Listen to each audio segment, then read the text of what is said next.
Islam is the last viable force against materialism, the last thing standing.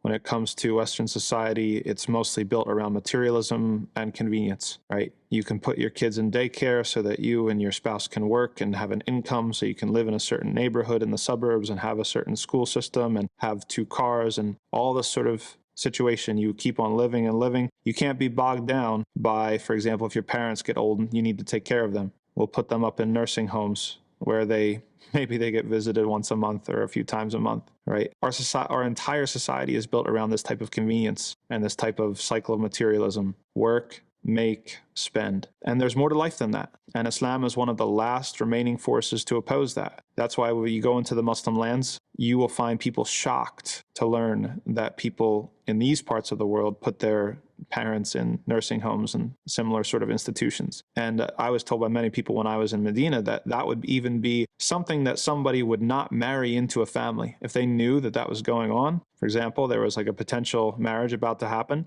and one of the spouse's families did that to their parents, but their parents in a nursing home, that they would potentially call off the marriage because of what that would say about their priorities, what that would say about how they respect and honor their elderly, right? It should be a badge of honor. It should not be an inconvenience to us to have to stay home with the kids, to have to stay home with the parents. That's how you worship your creator. That's how you prove what you're made of. That's how you establish your worth in this world. And if the paycheck is too valuable to you to not stop what you're doing and go do that, then that shows your priorities. Of course, there's exceptional circumstances. There's circumstances where you can't provide the care. They need some sort of specialized medical attention, things like that. We're not talking about exceptional circumstances. We're talking about the general thrust of society. The general thrust of society is that it's constructed around convenience and materialism. And Islam is what stands in the way. It's a way out. And there's some people that recognize that. There's some people that look towards Muslims and they see Islam and when the places when it's actually applied, and they're amazed. They're amazed by this sort of thing, right?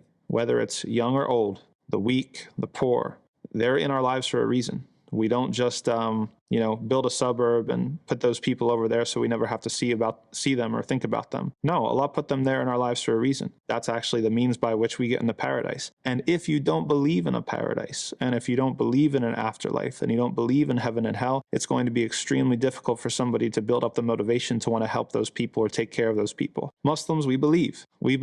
And so we're going to, and we should, live up to the challenge to throw ourselves into the service of those populations in order to obtain our own salvation and to prove to everybody that Islam is the truth.